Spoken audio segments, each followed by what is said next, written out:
Good morning, South Beach.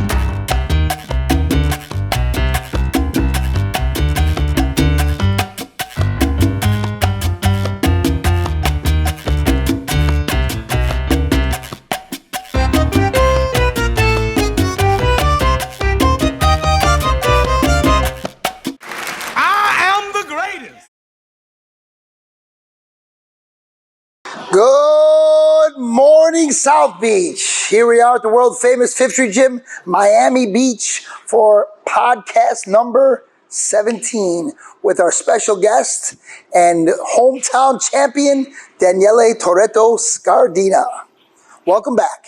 Thank you. Welcome back, literally. You were in Italy the whole summer. Yeah. I was there part of the summer, but you were there the whole summer. And I got back sooner than you did, and I was waiting for you to come back to start camp for the next fight, October 7th in Milan. October 1st. October 1st, sorry, in Milan versus Dobenstein. Yeah. Yes, From Germany. it's a tricky German name.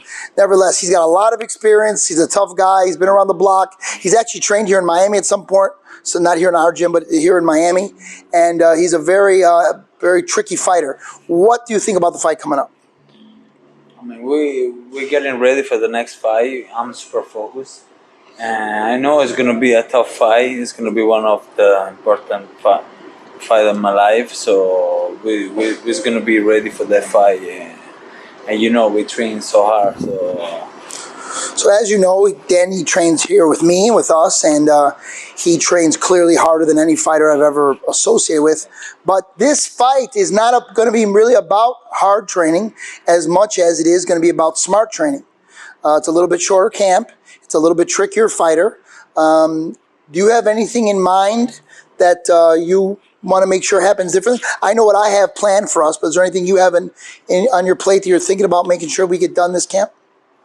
Well, you know, we make a plan for this fight. So, I mean, you know, we just the key for me is to train hard, work hard. So the camp is short, so we try to do everything more intense and be ready for the October 1st and go and win the belt. Patrick, you've talked to a lot of fighters. You met a lot of fighters. You met Berlanga, Yep. Big up-and-comer in his same division. You know, Canelo is there. He's the king of the division right now. So what do you think about this fight coming up? I'm excited for it. You know, there's, like you mentioned, at 168, there's a ton of fighters right now that are making a lot of noise, a lot of young guys. Khalil Coe, another guy I talked to out of Brooklyn, who's on the rise and just signed with Matchroom. So there's a lot of talent at 168. You know, you're right at the top. You're so close to getting that world title fight. I believe this is for WBO International, correct? Yeah. Correct. And Intercontinental. okay. And you know what I was interested in too, for not only Daniele but also, you know, Dino, you guys fought in this arena before in your last fight, correct? Yeah. So is there any like comfortability knowing that you're going back to the same place? Maybe, you know, you're familiar with the arena, maybe the locker room, you're kind of, you know, maybe a little advantage, hometown, obviously, Italy. Talk to me about, like, you know, being in the arena. It's great for me because it's my hometown, and I'm super happy to fight over there. The last fight was with no people. I mean, it was No fans. No fans. Yeah. So This is different. Was hard for me because I really feel the energy, you know. So the next fight is gonna be with more people. So I'm super happy to fight over there and feel the energy. Do you feel like that energy right away, like you're going to come out hot? I know in your fight, your last fight, there were some moments right early where it seemed like you got hurt at times. If maybe I'm incorrect, but it seemed like early in the fight you took a few shots you maybe didn't need to, then you really turned it on and the tables turned. Was that because of the no crowd? Yeah, with no crowd, the adrenaline was like up and down, you know. But usually with crowd, with people, and with your friends, is always up, the adrenaline. So at that fight, the adrenaline was like up and down. So I got some shot, so I had to figure out between the fight. So it was a good lesson for me. Were you hurt in that fight at all? Were you hurt? Not really. I mean, I just give him more distance. I give him his distance. I try to do his game, So that's why I had to figure out. I had to figure out in between the fight. So it was a big lesson for me. So Do you think you tried to like knock him out early, thinking that you had him, and maybe it didn't go that way? What was it, or was it just? I mean, the guy was tough. The guy was really tough and was ready to fight against me. So I think it was good. Good We won at experience. the round 9. Yeah, the eighth you wind up finally putting away. Essentially, he's a boxer puncher that needs to work behind his jab, and he's taller than most. Actually, this next fight, the guy might be a little taller than him or the same, but typically he's taller than everybody, and he needs to stay behind the jab and do some things that he was getting away from in the beginning of that fight. And he started to trade, and when you trade, that's exactly what happens. You get some, and I get some. He got some. He has a chin like a rock, so it wasn't that he got hurt, but he did get hit, and people saw that. And you know what? It turns out in boxing, you do get punched sometimes. And when he fights the top fighters in the world, he's also going to get punched, even when he stays to the plan, because they're so good that they're going to get him at some point. Yeah. So it's nothing but learning came from that experience. Yeah. Now, how to be self-motivated, not feed off the crowd. What if you get to what happens when he fights Canelo in Mexico? They're not going to cheer for him. So Canelo's a guy who's got a grand night chin also. yeah, so it's gonna Grand night. It's definitely gonna be every fight's a learning experience, and that's what every step is about. Yeah. You hear people complaining about who fighters fight. Who fighters fight? Who did Mike Tyson fight his 10th fight? Nobody knows. Nobody knows. It was somebody that never did anything. That was Mike, who was an unbelievable talent, learning on the job, learning his craft, learning how to go to different stadiums, how to wear different gloves, how to deal with different referees and different judges. So these are all learning experiences. If you're an Olympic gold medalist, maybe you start a little faster, but basically everybody's learning, and it was a learning experience for him and for me to try to motivate him under different circumstances. Definitely. If you could hear the microphone on me when he's in the corner, how I'm talking to him, and it eventually I clicked.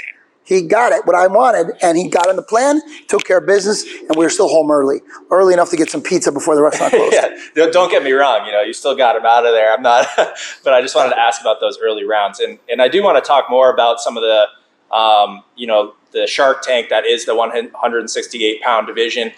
But I want to go back for a minute. Last few months, you've been in Italy. I saw you with Marvin Vittori, UFC top contender. It seemed like you guys have a good training relationship, kind of another guy that's representing Italy on the biggest stage. What's it like to represent Italy in boxing right now at the highest level? And, have a guy like Marvin who seems like a friend, right? And he's at the highest level in the UFC.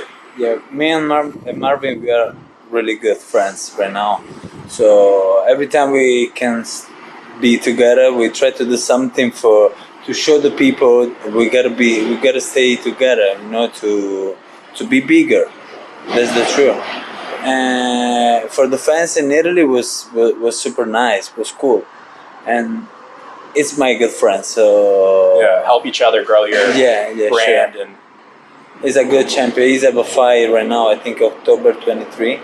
Yep. So fighting very soon as well. Yeah. So both of you guys representing Italy, in a few weeks. Pretty exciting for. Speaking of representing Viking. Italy, you guys are the fastest 100 meters in the world. 100-meter everything. Italy's killing it. What do you think about The Euro Cup, meter? the 100 meters, and the 100.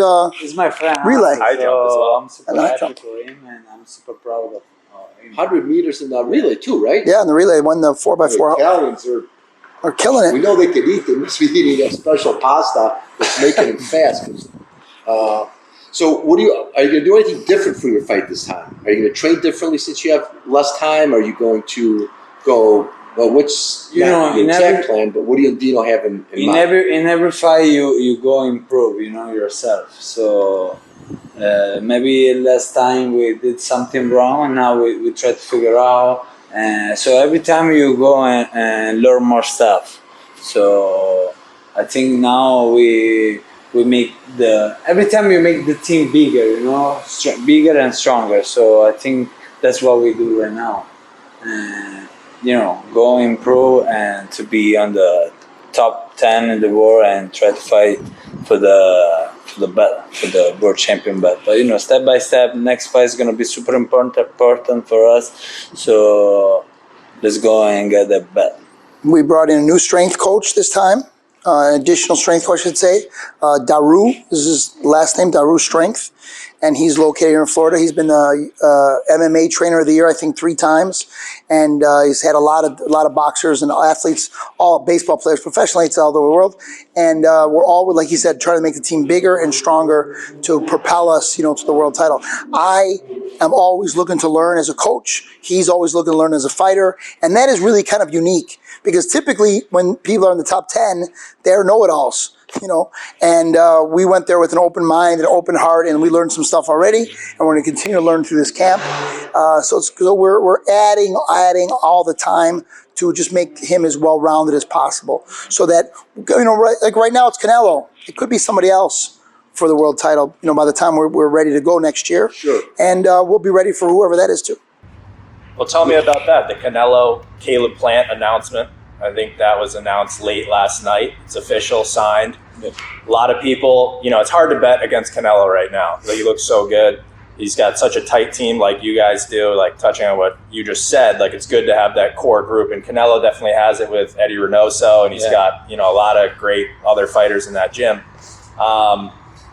Does Plant have a chance, do you think? Like, how do you see that fight playing out? Do you see Canelo having problems against a guy like Caleb Plant? I think right now nobody have a chance win against Canelo. That's what I think right now. So let's see. Caleb Plant is a really good fighter. So let's see. Maybe it's going to be a good fight. I think it's going to be a good fight, and I also think that you have to remember Canelo's fighting with a different mentality. He almost can't lose. I mean, even the fight, he fought a Cuban that was a world champion. Yeah, Lara. Yeah, and I thought Lara won. So if you got the judges on your side, not cheating for you, but they're looking at your technique, they're following you, you have the fans and the money behind you, you can fight a little more reckless. You can go for the knockout. You don't have to make mistakes. He's got a great chin. Caleb's not known for having giant power, so he can really go out there and fight, free. He can really let himself go. Well, tell me about that, because with Billy Joe Saunders, I thought he was winning that fight before he broke or it was close. Like, he was winning some rounds. But he wasn't going to win. The cards, come on. No. There's no way. So even if he was winning, that's the point. He can just keep going out there, guns blazing, until he hurts you, because he doesn't got to worry about giving away rounds, because they're going to give him rounds that maybe he doesn't deserve. And that's the sport that we have. He sells millions and millions of dollars worth of tickets. He has a giant following, and it is what it is. When you go to beat the champion, you really got to beat the champion. In this case, probably more so than ever. But what is interesting, it is not on DAZN. It's not a Matchroom event. It's PBC and Fox. Okay. Eddie Hearn is not blocking it. He said, I'm going to ride with Canelo on this. I don't know what his promotional deal is, but this is going to be a PBC Fox show. Wow. So the Canelo bias, I don't know, might not be. Mayweather's behind the scenes, and he likes Caleb Plant. He's with Caleb Plant. It's who the judges are going to be. So that you can have all the TV you want. It's who the judges are going to be. What belt is that for? For unified. Unified. How many belts? For all 4 of them? All of them. Wow. All 4 of them. Plant have IBF. Plant have IBF and Canelo has the other 3. Yeah. So it's unified. The negotiations got a lot to do with who the judges are going to be. That's going to decide a lot. But I'll tell you though, we once were fighting for the European title, and with another fighter, and I was telling the fighter, "You are in Croatia. You're from Belgium. You better we better close this round. You better go get him, knock him out. Don't leave him in the judge's hand. They're gonna steal this fight from you." I was later in the hotel, and the judge were outside smoking cigarettes, like, "Just so you know, we had you up on every card. We were going to steal the fight from you." So you never know, but you don't know until they raise the hand. You never know. So you don't want to take any chance. But Canelo, like I said, he can just go out there with reckless abandon, because he knows if it's close, they're giving him the round. And that makes a big difference. How do you see your fight versus Canelo? If you were to fight Canelo, tomorrow this kid breaks his toe, and they got you as a substitute because you could qualify. You're the IBF, you're ranked in the IBF. What would you do to fight Canelo differently than you'd fight anybody else? I think I know he's a one step I mean, or one or two steps more than me. So I just go and do all myself. But an interesting thing, though, like that I want to say to you too is like Yoel Romero on the MMA side. He's got like this famous quote a few years ago, and he was talking about Muhammad Ali versus Joe Frazier, and he said Muhammad Ali, he had the best moves in the game, he had the best feet, the best skills, everything. But a guy, Joe Frazier, smaller guy, less skilled, dirty boxing, like overcame Will, beat him one time. So anybody can be beat in this game. Yeah, That's what's sure. beautiful about boxing, right? One punch can change it all. You never know someone's heart and will. And, you know, do I think Caleb Plant is going to win? No, I don't. But You never I think know. Caleb Plant has the mindset where he's going to go, he's going to be a Give it his dog in best. there. And he has a crazy life story. He's been through a ton of pain that, you know, he's talked about in the past. And he's going to, you know, he's not going to lay down in there. So you never know. Yeah, I actually think that's the real secret To beating Canelo. To beating Canelo is your mentality. At the same time, Canelo's life is, we only know what we see on Instagram. You know, he could have a sick parent, God forbid. He could have a child in the hospital, God forbid. He could be going through a divorce. He could, you know, fighters are known for being scoundrels with women. He could, the week before he fights, he get caught with his girlfriend. Not that he has a girlfriend, but it could happen. And that stress weighing on him could be distracting. That's just a little crack that the opponent needs to get in there and make something and change and, you know, shock the world. It's happened before. It's happening again. But I think a lot of times it's not only I think a smaller part of it is the mentality of the up and comer, and it's about the state of mind of the champion. Yeah. To be a champion is one thing. To stay champion takes a whole other mindset. Joe Louis said it's hard to get up and run when you're sleeping on silk sheets. Art Hagler, yeah. Yeah. So Yeah. Hagler, Marvin Hagler. you sure? The Boston guy, I know that. Okay, all right, my fault. Nevertheless, it's a challenge. Yeah. You know, all the cars and all the money and all the invitations. I mean, it's hard to get him out of Italy. You can't get a phone call in. I'm as close to him as as you get. His own brother can't reach him when he's in Italy because he gets invitations. He was on Dancing with the Stars. He gets yachts. He gets exposed. Imagine Canelo. So if Canelo loses focus, which could happen, he's a human being. Anything can happen on Saturday night. Yeah. It's, you know, boxing is a beautiful sport, and that's why, you know, anyone can show up on the night, like Buster Douglas, too. Like, he talked about, I believe his mom was sick leading up to the Tyson fight, and he promised his mom, he said, I'm going to win this fight. Like, she died, actually, and he said, you know, I'm winning this fight. You know, there's a lot of stories like that in the game. And it's going to take a special effort to beat Canelo because, of course, his skill level is crazy right now. You just like, you don't, what's his weakness? It's hard to point out, but anybody can lose. So we will see. There's a ton of top guys at the 168 division right now. But a mega fight this weekend that we got to talk about, a legend of the sport, Manny Pacquiao. Manny Pacquiao back in the ring. He's 42 years old. Talk about a guy with heart, will, come back from knockout losses, getting belts back. I mean, this guy's an inspiration. He's fighting Ugas, late replacement for Spence. I'd love to hear all you guys talk about it. Like, what is your breakdown of this fight? I want to see Pacquiao do it because I just want to see him cement his legacy one step further. But, I mean, talk about this guy, this legend, Manny Pacquiao. He's a legend. I mean, he's a legend and he's one of the best. 42 years old, so keep fighting like that. He's still hungry, so he's a legend. Has there ever been another 7-division champion other than him? So I was talking to all about him. He's like, yeah, nobody's ever done it. 7-division champion. 7? I think he's 7, It might right? be even Started more. 106. Yeah. 7 weight classes. 7 weight classes. Wow. Yeah. He started so I small. think nobody. No. I don't think anyone's ever done I think it. he's gone through the most divisions, most definitely. And like, I remember watching a documentary on Manny Pacquiao recently, and like watching his early fights at whatever weight that was, 106 or whatever. It's like, this guy's a small guy. I mean, he doesn't even belong at 147. He could be probably fighting at 135 right now. 154, didn't he fight? And, you know, Ugas is going to have a big size advantage, but, you know, in his last performance, Pacquiao, first round, knocked Thurman on his butt, lit the crowd on fire. Can never sleep on this guy, so... He's got power. His calves. Tom and I actually spent 2 or 3 camps with him and Freddie Roach, along with our heavyweight Fresno Kendo, and he's got giant calves. He can dunk a basketball with 2 hands from standing under the net. No, I'm telling you. That I'm is telling you, ridiculous. he is It's like Spud Webb. He's insane. And in between rounds, he hits the bag and jumps up and touches the ceiling in the gym. He's crazy. The amount of effort that he puts in, the intensity. He hits the heavy bag like it sounds like a karate movie, screaming and going psycho on the bag. Again, the level of intensity is something that Ugas, who's a very mellow guy, is going to have a big challenge to match that level of intensity. Yeah. And he's very skilled and he's super good, and he should beat him at 42. But again, I'd like to see Pacquiao win. Yeah. Daniele, who are some guys you grew up watching that like really inspired you? Like maybe they're older fighters, my even some current guys. Like who are guys you look at and you're like, I want to be like him? Miguel Cotto.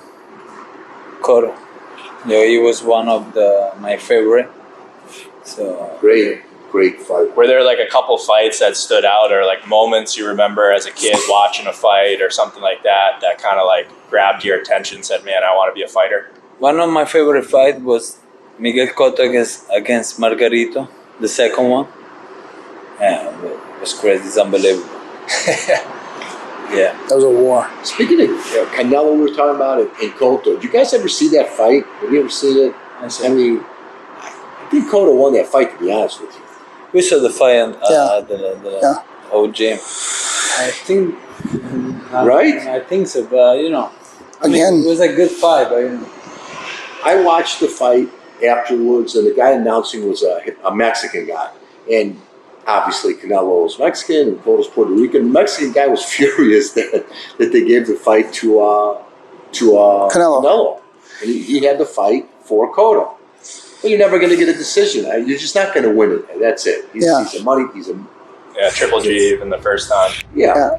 It's very strange that he's got such hype and we believe that he's so invincible when he's really been beat maybe 3 times, 4 times, including Mayweather, So, I mean, even Danny is like, well, he's clearly 1 or 2 steps ahead of me.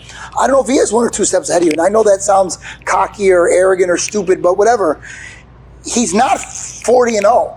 No. He's not. Those 3 of those fights are super questionable. The Cuban kid, who I can never think of his name. Lara. Thank you, Lara. I felt schooled him, outboxed him clear, but he's got the judge on his side. And there's it's not about what you know, it's who you know. That goes in boxing too. Did Cotto's brother hurt him early on? I think like in that second round he caught him. He really hurt. The only time I think Canelo's been hurt. yeah. Was it? Yeah, but then he came back and blew him out. Yeah. Then he put Yeah, it blew down. him out. Yeah. I'm saying he's been hurt. You can't. Yeah, he's human. I feel that he's too small for the division, genuinely. For 168. Yeah, I mean, I don't know how he puts on that much muscle. But he don't look like. He eats a lot of Yeah, cows. he's Oh yeah, is that what it is? A lot of Mexican beef. Yeah. Mexican beef. Yeah, so I question how he could be so muscular at that height and still make weight, and the whole thing is very confusing to me. I've only been around boxing gyms since I'm 5 years old, and I'm still very confused by this. But nevertheless, I guess we're gonna, I guess we'll find out soon. Yeah, we'll see. But Daniele, with your, career right now, obviously you got a massive fight ahead of you. Like, what do you envision yourself? Obviously a world champion, but like if we have the next couple of years here, like when you go to sleep at night, you envision what you're going to be, your legacy, or do you take it one day at a time? The big vision is to be world champion, to be on the top, to be the number 1 in the world. That's the big vision. And my big vision is to be like example for the people, to be like icon, for the people in Italy and in the whole world. So that's the big vision. But one of the big vision is to be world champion and maybe fight Canelo. You were talking about the fight, his home fight. It's actually a super pain in the ass, his home fight, because he doesn't say no to anybody. So his locker room is filled with people in wheelchairs, little kids, parents, grandparents, people he doesn't know. He looks at me, he take a picture, he's like, I have no idea who this guy is. He has no idea why. He never says no to anybody. And so as much as he may like being there, me, for some reason, I'm the bad guy, I had to kick everybody out of the locker room. Yeah. So I don't, the last fight was no problem. There's a lot less people there. Yeah. But he's the same guy when he was 1-0, as 19-0, and at 29-0, he'll be the same guy. So it's going to be interesting. It's going to be fun. It's going to be exciting. You know, the night after the last fight, I went to eat pizza. I know that shocks you guys. And the guy goes, "Hey, Scardina." I go, before I could answer, he's like, "No, I saw you on TV, blah, blah, blah, blah, blah," all in like broken English, Italian. But in the end, the pizza was free, the most important part. So I am slowly but surely become the Freddie Roach of Italy. And this is my dream goal. There you go. Free food in Italy. That's it. What more could you ask for? Ringside tickets. That's it. You got it. What do you got for music walking to the ring? I saw, you know, Dino is not a big fan of the rap music in the gym. Neither is Tom. But, you know, if it's Italian, I think you can get away with it, right? Yeah, because you know, he like Italian rap. Yeah. Let it slide. We have something good for the next. You fight. got a couple guys you're kind of friends with, right? I Yeah, saw it. Yeah. All the rapper, trapper, or whatever in Italy, they're my friend. Every time I walk in the gym, this rap music, everyone's like, "Why aren't you saying anything?" "Oh, Daniele's the only one that's allowed to play it. That's it." Or not Daniele, forget it. But he gets a pass for who he is. We actually, Guay Pequeño, one of his friends, who's a big rap star, he actually trains here. So the least we could do is play the guy's music. If Ice Cube wants to come train, I promise I'll play his song, no problem. Ooh. Yeah, exactly. That's awesome. Well, I mean, I'm super excited for your fight. I mean, there's just so much ahead of you. You know what I mean? There's just a lot of attention on your weight class right now, which is awesome. You're on a roll. I think all of Miami should be behind you, just like Italy is. So you got two bases there, fan bases that hopefully continue to rally around you, get behind your career, and some massive fights. Well, the fight ahead of you is a big fight, but there's a lot of fights on the horizon for you. So, you know, as a boxing fan, I'm excited to tune in. I'm rewatching closely. I know you're a yes man, apparently, with all these fans in the locker room, so maybe I'll get a flight over there. We'll see. But. That's it. You're in. Don't worry. I got a bracelet for you. Yeah. But, yeah, I don't know if you want to close it out or say hello to your fans where they can check you out. Thank you, and thank you everybody to support me. And I'll see you soon. See you October 1st. On the zone. Watch his fight. Yeah, give them all the fight details, fight Is it on details, the where they Zone, can right? It's tune gonna in. be on the zone. The Zone. October 1st. Friday night. Friday night. Friday night. Against a German At guy. 9, but Doberstein. Italian time, Europe time. So. Doberstein? Doberstein, yeah. Not to be confused with Doberman Pinscher. Yeah, so it goes on at 9 o'clock. He's the main event, so he's a little later, but so that's 6 hours earlier here in Miami. Yeah. Which So- is nice. so- You can watch on so- a Friday afternoon. That's it, Friday afternoon. Friday night. I know everyone's home from work anyway. Everyone works from home, so turn your Zoom off and turn on the zone, and we'll be ready to rock and roll. People from Miami can come at the gym. Yeah, for sure. You can come to the gym and watch him train next to him. Yeah. Great. Awesome. He's Thank you, buying guys. free pizzas for everyone that gets in the ring with him. That's right. Other than that, we will see you on the beach. Ciao for now.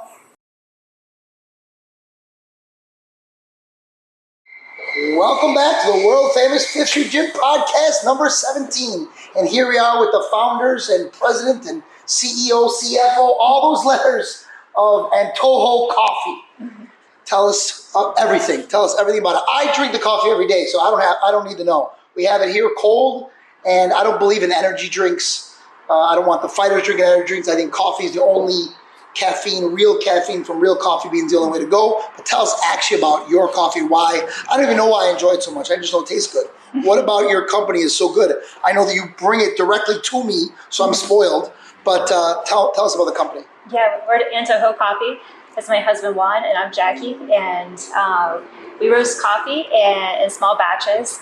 We order it up from Cafe Imports up in Minneapolis, and we select coffee that we like, that we want to share with other people. So that's what we have. So you have this iced coffee you bring us that I need to get through my work day. I'm a very high in training classes and professional fighters all day long, and it's somewhere in the 90s in here right now, and I'm not just sitting here. Why is it so refreshing and so sweet? It's not sour or bitter like coffee is. What about it makes it? What do you do to make it so? Well, it's a cold brew coffee, Yeah, so it's cold explain. brew, It's yeah. a little bit of a technical thing with cold brew. So with this one is a mixture of Brazil and a mixture of Costa Rica, and we do just 2/3 Brazil and 1/3 of Costa Rica, and they have like a nutty sweet flavor, and it doesn't have a lot of citric flavor in it, so it brings down that bitterness. Yeah, because the idea with the cold brew is the acidity just go low. Right. The coffee and the caffeine just keep it there, and then also it's not that hard in your stomach, so it's good. And then of course, the colder it is, the better. And then it takes 24 hours, I believe, before it's ready. Yes or no? Yes. Yeah. So we just roast it, and then you leave it 24 hours. We remove the coffee, and then cold, and then run through here to the gym. So his name is Juan, but I call him Cafecito because I'm so excited. He comes in the door in the morning, and I'm already on my third lesson or fourth private lesson. He comes in with the cold coffee, and I am ready to put it directly in my veins to get going. But it's been great to have. It's delicious. How do people get it? How do they find it? So we are in the social media. We are in Instagram, and also we have our webpage. What is your webpage? ANTOJOcoffee.com. And what is your Instagram? Antojo Coffee. Spelled, hold on, spelled Yes, Antojo. Yeah, Antojo. A-N-T-O with a little thing on top of it. J-O. Antojo. Call it Antojo. So don't mess it up. Antojo. My wife's from Venezuela. She'll smack me if she heard me say that. Nevertheless, so ANTOJOcoffee.com and Antojo Coffee is the Instagram. So send them an Instagram message, direct message, and then you can order coffee, and you could be as wired as I am. There you go. And one more thing, flavors? How many different flavors do you have? Oh, right now we have 4 different flavors. We have offerings from Guatemala, Brazil, Costa Rica, and Colombia. Yes. And you are from where? I love Europe. You are from Colombia. So you are from where coffee comes from. That's right. So you know coffee. That's right. So that is the secret. It's like you're like a sommelier of coffee. Kind of. It take a lot of time, but I used to grow up in a farm. My brother used to manage the farm of my uncle. So that was, I just grew up just between the coffee plants and everything. So that was a Family business. family business. And now it remains. Your Exactly. family extends and is very good. So everybody get a hold of him on Instagram, send him a direct message, and we will see you on the beach. Ciao for now.